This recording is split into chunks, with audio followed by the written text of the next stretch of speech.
Ja, goddag og velkommen til Hokkaido. Og med mig i dag, og som sædvanligt, er jeg Lone.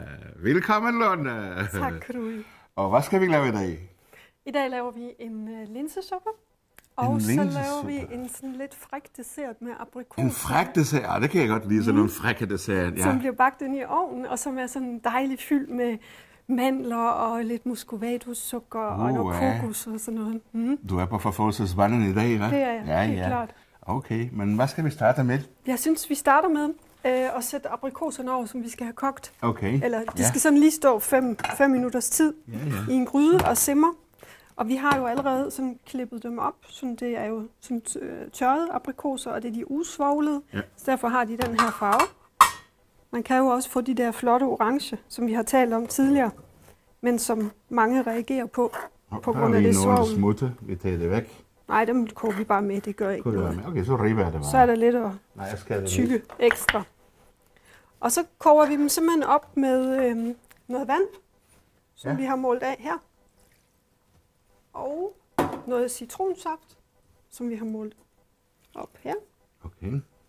Det er for at give til de der meget søde aprikoser noget syre. Og nu skal jeg sætte den i gang, ikke? Jeg tror, den plade vil være bedre. Sådan den til størrelse, for så kan vi bruge den anden til suppen måske senere. Så skal jeg lige. Og så kan jeg imens lige skrabe de her korn ud af vaniljestangen, som jeg har flækket så ned på langs. Ja. Og så kommer de her smukke sorte korn ud. Vil du tage det med op i aprikoserne? Det er simpelthen citronskal. Det er citronskal, okay. Som er høvlet som i sådan en julienne-jern. Ja. Så tager jeg en lille smule af sukkeret her, som vi skal bruge. Og det her, det skal vi også have med op i til aprikoserne. Skal vi også have med det sammen, ja. Og så blander jeg lige de her. Og det var muscovado-sukker, ja? Ja, det er dem, vi plejer at bruge, som du ved, jeg er så glad for. Og der er jo som sagt, vi har nok nævnt det før, men 2 forskellige slags muscovado-sukker. Ja. Det er den lys. Det er den der har sådan en karamelagtig smag. Ja. Vil du også skære den i 2 halvdele, og så lægge dem med op i? Ja. Fordi der sidder jo en masse ekstra... Kun 2? Eller skal jeg ja, må også skære flere. Det er helt op til dig. Der sidder jo en masse ekstra korn derinde i nu. Og dem får vi så ud, når det står der og simmer. Okay. Og så skal vi bare have det her med op i. Det var så vaniljekornene med noget af det her sukker. Og så skal vi have det op og koge. Ja, men jeg har lagt det på 8, så jeg er jo på det fint. Ja, jeg tror endda, den kan komme op på 9. Kan det komme på 9? Mener jeg. Nej. Jo, det kan det. Så har vi den. Ja, jeg skal ikke lægge mig med dig på din hjemmevand. Så det... Se, nu har vi så sat aprikoserne over, og så skal vi have lavet sådan en krummedej og lægge om på, så de bliver ligesom pakket ind i den her dej. Og der tænkte jeg, hvis du blander i den her skål, måske noget, det er igen muscovado-sukker. Ja, den sædvanlige muscovado-sukker. Og så giver der noget kokos, som vi skal have med op i. Ja. Og så skal vi have smøret sådan godt med op i dejen. Måske er det nemmere, hvis vi sådan gør det i lidt mindre stykker. Ja. Så kan det være, at du allerede begynder at røre det sammen. Jamen, hvad er det? Jeg har sådan en grydeske lige der. Det er sådan en ske. Okay. Og så er det godt at få det samlet rigtig godt. Man kan jo også bare bruge fingrene og blande det sammen, hvis man vil det. Vi har så ladet smøret stå lidt ud, så det er sådan lidt stuetempereret. Ja. Og så er det lidt nemmere at arbejde med. Så. Og så tager vi også lige det sidste. Og du kan godt se, der kommer jo godt med smør i her, men altså, nogle gange må det jo også godt være lidt fedt og lækkert og mumset. Ja. Er vi på fedtekur, eller hvad? Vi er på fedtekur. Nu har vi jo haft julen, og egentlig skal vi jo på diæt alle sammen, men vi gør lige det modsatte, ikke? Ja, der kan du se den blanding. Så det skal vi have ældet rigtig godt sammen, og så kommer der mandler med i. Det er jo faktisk en god proteinkilde. Og noget af det er malet helt fint til mel, og noget af det, som ligger nede i bunden, det er sådan lidt grovere. Og det er simpelthen for, at det låg får sådan lidt forskellige strukturer og konsistens, så er det lidt mere spændende, synes jeg. Jeg føler, jeg kommer ikke frem med den her. Nej. Det er meget sjovt. Vil du prøve? Skal jeg prøve? Ja. Ja, blandt og kaffe, men det synes jeg ikke, nu bliver jeg alt for ivrig her. Ja, det kunne det. Men du ellers... Skal jeg begynde at lave nogle andre i stedet for? Vil du begynde at lave det, som vi skal bruge til linsesuppen? Ja. Og det er nemlig... Der skal vi have røde linser i, og så skal vi have noget bladselleri. Ja, og så skal vi have noget bladselleri, som skal hakkes i tern eller i en tynde skiver. Ja. Og så skal vi have noget gulerod i, og noget løg. Du ved jo, at ingen mad hos mig nærmest uden løg. Ja. Så nu gør jeg simpelthen det, at jeg her med mine nyvaskede hænder simpelthen ælter dejen sammen. Det er altså lidt nemmere at få samling på det, end hvis man bruger grydeskeen. Og der kan man se, at det er helt klart en fordel, at smøret har den der stuetemperatur. Ja. Fordi ellers så ville det være endnu vanskeligere at samle det, ikke? Er du tilfreds så med det? Ja, det er super godt, det der. Mandlerne, det er jo også sådan, for det første de er rigtig gode til at give smag. Og så som jeg også sagde før, det er sådan en god måde at få sådan lidt protein med i sin ret, og så nogle gode fedtsyre. Og det er jo en lille fedtbombe, vi har her, fordi der er jo også kokos i. Det er jo også... Men derfor har jeg spurgt, at vi var på fedttur. Ja, men det tænkte det gør vi i dag. Sådan. Altså, det er en forholdsvis nem dessert at lave. Ja, det er jo rigtig groden til suppe, skal vi ikke sige det? Ja, og måske også, at vi skal sætte den over allerede. Skal jeg begynde? Nej, vi skal nok have, noget karry i suppen, og den har bedst af at lige få noget opvarmning. Skal vi se. Til suppen, nu hvor det er en karrysuppe, hvor der også kommer kokos i som mælk, så tænkte jeg, så kunne vi lige så godt også bruge kokosfedt til at stege grøntsagerne i. Så her er simpelthen noget uraffineret kokosfedt. Ups, det er meget livligt her hos mig. Ja, det er det i dag. Ja. Og du havde sat den over, ikke? Nej, jeg har ikke sat den over endnu. Altså, jo, der kun står et. Okay. Skal det være på den her står? Ja, måske er det smart. Og når fedtet nu lige straks er godt gennemvarmet. Skal det være på 6 eller med? Ja, så højt som muligt, tror jeg. Okay. Så hvorfor er den gået ned? Den er du sat den ned? Ja, den har jeg sat ned. Ja, okay. Ja. Og nu, jeg ved ikke, om man kan se det i kameraet, nu står det her og småkoger med de her citronskalstykker og citronsaften og vandet. Og så skal de simpelthen bare stå, indtil vandet sådan er fordampet. Ja. Aprikoserne... Jeg tror, jeg viser den lige en gang til. Ja. En. Værsgo. Og så i mellemtiden, så har jeg så taget ægget. Det er æggeblommerne, som jeg nu tager op i her, til vores krummedej, som skal omme på de her aprikoser. Og det skal igen bare samles godt. Jeg har jo sådan tidligere sagt, jeg synes jo, hvis man har mulighed for det, så skal man jo næsten have en dessert hver dag til maden. Jeg skal en lille tallerken til den der. Du må ellers også gerne tage den, hvis du vil. Hvor der... Nej, det er okay. For ellers får jeg ikke plads. Og den her dessert, den kan man faktisk både spise sådan, når den er varm, og når den er lun, og når den er kold. Så det gør altså ikke noget, hvis man har lavet lidt rigeligt og har lidt til overs. Så nu har jeg så røret æggeblommen i sammen med den her masse. Ja. Og så har du jo pisket noget æggehvide inden. Og når man skiller æg, så man får en æggehvide og en æggeblomme, så er det rigtig vigtigt, at der ikke kommer noget æggeblomme med op i hviden. Fordi så er den svær at få til at blive pisket stiv bagefter. Ja. Og det du har gjort, det er simpelthen, at du har pisket den så længe, så man kan gøre sådan her. Ja. Og så ved man, at den har fået nok. Så det er godt. Så hvis I vil have nogen til pisket, nogen der hjem, så kald mig. Og så kommer jeg og pisker det på den måde, så falder ikke ned. Nej.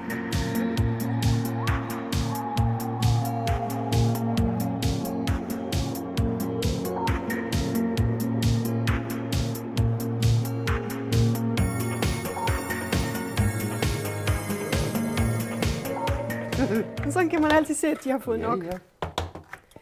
Og igen, så har vi jo brugt æg fra økoæg, økologiske æg. Hvis der er nogen, der ser programmerne jævnligt, så ved de jo godt, at det er sådan en af mine kæpheste. Så... Altså, kyllingerne er en af dine kæpheste, okay. Nej, ikke kyllingerne, men de økologiske æg. Nå, okay. Det, som aldrig er blevet til kyllinger. Så det er jo noget, man så må gøre op med sig selv, om man kan have det på sin samvittighed. Så, nu er jeg ved at få samling. Den er smeltet, kan jeg godt se. Det var godt, du holdt øje det med skal det. vi lige. Ja, der er nogen, der skal holde øje med Ja, noget, ikke? suverænt godt. Se, nu gør vi simpelthen det, at jeg lige skruer ned for varmen, fordi når olien begynder at ryge, så er det rigtigt, som du gjorde, med at tage den væk, for så kan man simpelthen sætte ild i hele køkkenet. Ja. Det vi så gør, det er, at vi tager noget karry i. Det var jo spændende at få brandmænd ind i køkkenet. Ej, næste gang er det brænder. Ja. Og så sørger vi at røre det godt sammen. Ja.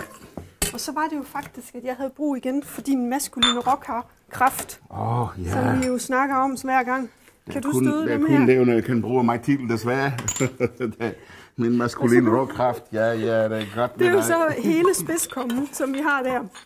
Og grunden til, at jeg vælger de hele, det er simpelthen, at de har en meget bedre smag, end hvis du har stødt, som man godt kan købe i en snæver vending, hvis man skal gøre det lidt hurtigere. Ikke? Men det er altid bedst at tage dem selv og støde dem.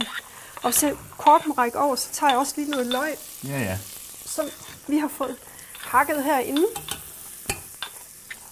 Og de kommer med op i. Er det fint, at vil du nå med? De må godt være lidt finere, hvis jeg kan få dig til det. Så tjekker jeg lige de her aprikoser. Det er nok, for det ikke har man nok. Offenbart, ja. Se, det man kan gøre, hvis man nu vil have, at det skal gå lidt hurtigere, det er, at man simpelthen tager låget af, så fordamper det hurtigere. Den væske, der er i. Og det gør ikke noget, hvis der er en lille smule tilbage, men det kan godt være lidt mindre end det her, så jeg skruer den her en lille tand op igen.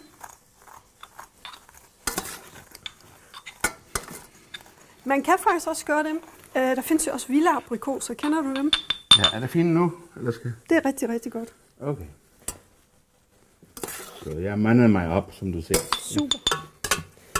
Så sætter vi den herover igen på varmen. Så lige den der. Og skruer op. Og den er ingen hos mig. Nej, det jeg vil sige, det var, at hvis man nu synes, at de her almindelige aprikoser er lidt for søde for en, og man heller ikke synes, det er nok med citronsaften og skallen, som vi har puttet i, så kan man jo eventuelt lave den kun på de vilde aprikoser, som er meget mere syrlige i det. Eller man kan gøre det, at man blander dem. Ja. Det synes jeg også kan være ret lækkert. Se, nu har den fået det, den skal have. Så kan den lige stå her et øjeblik. Ja, og jeg kommer lige den her ind. Ja, tak. Og så var det også noget med en gulerod og ja, hvidløg. Ja, den må du også meget gerne allerede tage i. Hvidløg. Og det dufter jo rigtig godt, det her. Det jeg gerne gør, som vi også har gjort... man ikke har fundet dufter tv. Så. Nej, det er det, vi tit har snakket om. Ja. Men når man bruger sådan noget karry, som vi gør her i dag, så synes jeg, det er rigtig lækkert at bruge. Er det fint så? Ja, det er rigtig godt. Du kan også gøre den lidt finere, hvis du vil, fordi vi har faktisk ikke en stavblender her i dag. Ja. Så normalt så vil jeg blende den her suppe, men det gør vi ikke, så vi kommer til at få den i hel. Det gør jo heller ikke noget. Jeg lægger laurbærblad i. Laurbærblad. Bærblad, ja. Et stykke kanelstang. Kanel og linser, de passer rigtig godt sammen, synes jeg. Og så bagefter, så putter vi også noget hvidløg i, og det har du lovet, at du vil stå for. Hvidløg? Ja. Så mens du gør det her med guleroden, så tager jeg noget bouillon op i, som vi allerede har forberedt. Det er en god grøntsagsbouillon. Skal jeg ikke skære hvidløg nu hurtigt, fordi... Eller hvad? Sådan som det passer dig med tiden. Det bestemmer du. Super. Så hælder jeg simpelthen bouillon i. Og det er en god grøntsagsbouillon, vi simpelthen har blandet op. Ja. Hvis man nu er kødspiser, så kan man jo også bruge en kødbouillon. Det er helt op til en selv. Og så har jeg nogle flåede tomater. Dem tager vi også med op i. Så man også får fået den der lidt syrlige smag. Begynder det allerede at ligne noget her, ikke om? Jo, det gør det. Men fik jeg sagt det færdigt med karryen, at det er godt at blande en mild karry og en stærk karry. Ja. For eksempel en engelsk og en indisk, fordi så får man, synes jeg, en mere nuanceret smag. Ja. Jeg tager også de røde linser op i. Det jeg gør, når jeg tager linserne ud af en pose, det er altid, at jeg sådan, tager det lige stille op i skålen, bare lige for at tjekke, om der skulle være nogle sten, eller sådan lidt grus eller sådan noget med i, fordi der kan man godt få smadret en tand på. Normalt vil jeg skylle dem under koldt vand et par gange. Nu kunne jeg ikke lige finde sig, så vi plopper dem bare op i her.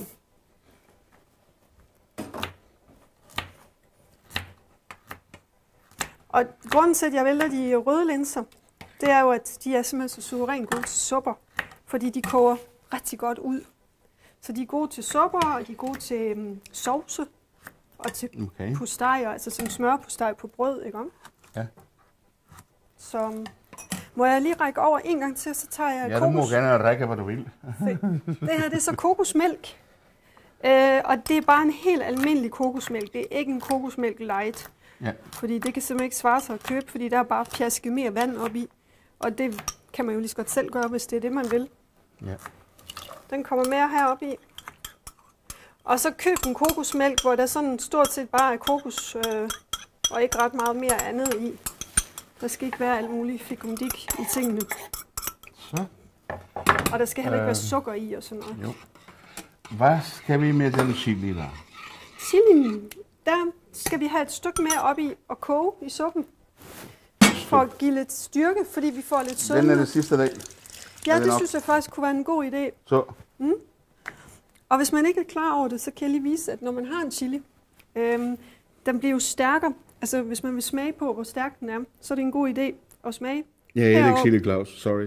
Nej, det er jeg heller ikke. Men så smag på den herop, fordi den bliver stærkere og stærkere, jo længere den kommer op mod stilken. Okay. Grunden til, at jeg synes, at du må gerne lægge den op i suppen, at vi lægger den op i sådan helt, det er, at så er den nemmere at fiske ud, når man synes, at suppen er stærk nok. Fordi hvis man har hakket det hele, så kan man godt risikere, at nogen, der ikke tåler chili så godt, de går simpelthen i baglås, fordi den er blevet for stærk, ikke? Godt, men nu er vi i gang i suppen, og så den af skal vi fortsætte med den. Ja, så skal vi jo have kagen gjort færdig. Ja. Jeg tænker, vil du måske smøre et ildfast fad, hvor vi kan få den op i? Så. Og så kan du give mig nogle små. Det kan jeg i hvert fald. Har vi her. Ja. Hvad skal du bruge det til? Jeg tænkte sådan til at tage smøret med og smøre det med. Nå, okay. Hvis du vil. Ellers så gør du det bare på en anden måde. Jeg tror, at det er det med fingrene, som er vasket. Kan du også. Det er tit nemmere at bruge hænderne og fingrene. Ja. Sådan nogle ting. Skal det kun være over det hele, eller hvordan? Jeg må gerne være over det hele. Jeg tager også lige noget salt med heroppe i vores suppe. Ja. Det er vores Himalaya-salt, som vi jo altid bruger. Ja. Kan vi lige holde lidt igen. Så vi får styrken fra chilien nu, og så får vi sødmen fra kanelen. Ja. Og så får vi sådan det der lidt krydret støvet, kan man sige, fra spidskommen. Og så får vi ingefær i bagefter, som vi skal have revet, sådan lige for at give en spids, kan man sige, på den, en kant, ikke om? Og man kan se, selvom den ikke nu bliver blendet, så er den jo faktisk super flot også sådan her. Den her suppe, når man serverer den, for eksempel... Er du tilfreds? Jeg er meget tilfreds. Okay, du er lidt tilfreds i dag. Okay. Skal vi tage 2 fade måske? Ja, det går vi. Fordi de er lidt små. Ja, godt. Nej, det jeg tænker på her med suppen, det er, at den er jo relativt nem at lave. Og hvis man nu ikke vil stå og snitte tingene i hånden, og man har en foodprocessor, så kan man jo bare tage løg i foodprocessoren og bladselleri og gulerod, og så er det jo nærmest gjort på 5 minutter. Ja. Og det gode ved den her suppe er så, som så mange andre supper, den bliver nærmest kun bedre næste dag også. Og så kan den fryses. Og hvis man så spiser den for eksempel med brød til, som vi har valgt i dag, eller hvis man tager ris til, eller quinoa, eller hvad man nu har lyst til, det kunne også være kartoffelstykker, så har man faktisk det, man kalder et fuldgyldigt måltid, fordi man får det, man kalder en proteinkomplementering. Så du får proteinerne fra linserne, og så får du proteinerne fra kornet i brød, som vi har i dag, eller fra risen, ikke om? Så derfor så er man dækket godt ind. Skal jeg begynde at tage aprikoserne op i formene? Jeg går lige og vasker andre. Ja. Og til den tallerken med.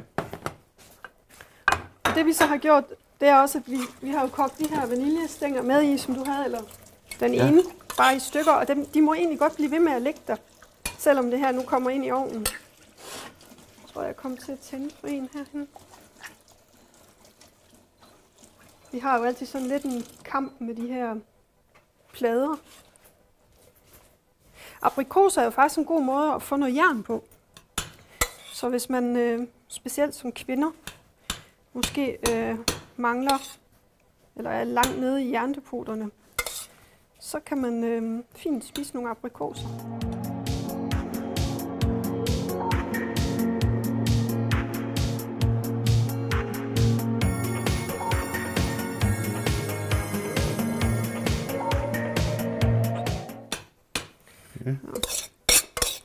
Altså, man kan sagtens putte lidt mere op i her, men nu fordeler vi det. Eller suppe. Jeg ved ikke.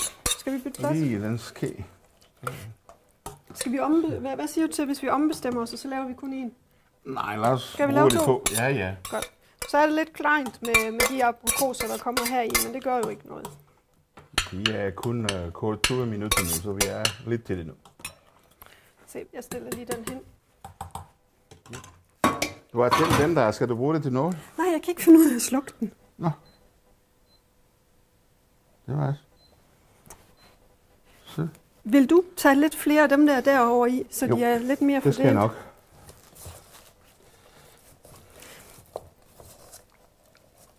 Nej, og så har, hvad skal vi sige, aprikoserne har jo også en masse naturlig sødme. Ja. Så hvis man synes, at den der er lidt for sød, så kan man jo lade være med at putte ekstra sukker med i, ikke om? Okay. Så det er en rigtig lille energibombe. Ja.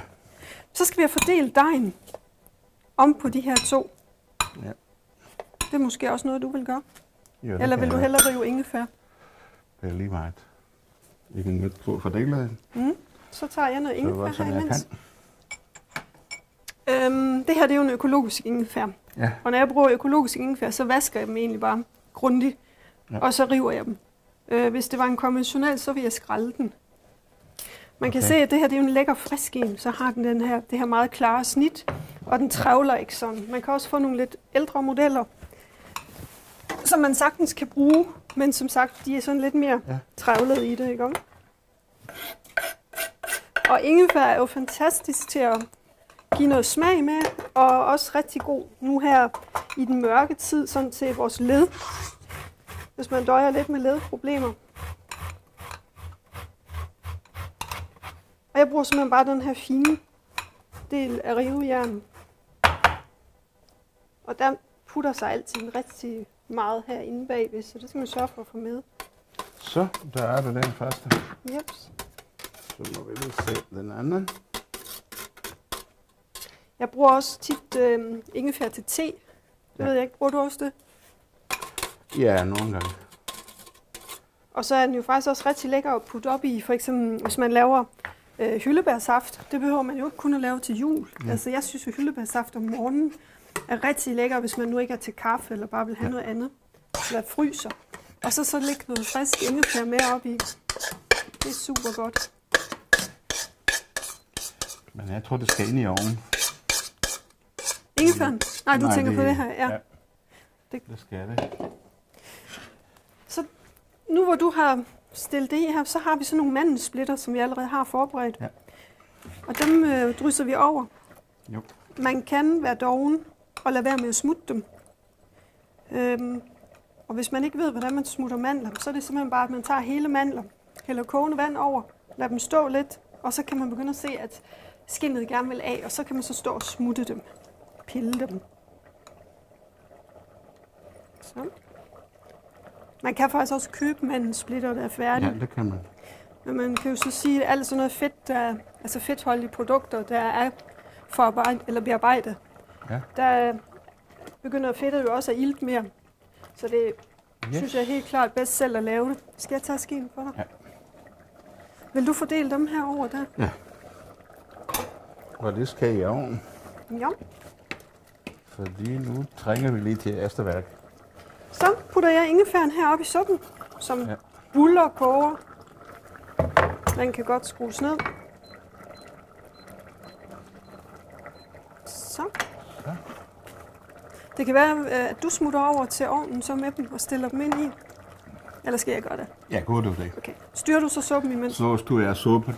Det kan også være, at du skal tage vores trylle. Og så kan jeg være alene, mens du er væk. Det er da dejligt. Jeg får aldrig lov til at snakke. Nu kan jeg bare snakke. Jeg synes ikke, du siger noget. Nej, fordi så kan du sige noget. Så er det. Nå, men nu synes Vi jeg er lige... ved at være der. Nu har du lige annonceret, du vil sige en hel masse, og så blev du mundlam, da jeg forsvandt. Ja, det er det. Godt, men ved du hvad, jeg tror egentlig, vi kan... Skal vi hælde suppe? Vi skal snart runde af. Så vi gør der er nogle par minutter endnu, men lad os ligesom få det sidste. Og så selvfølgelig er vi snudt lidt med kage.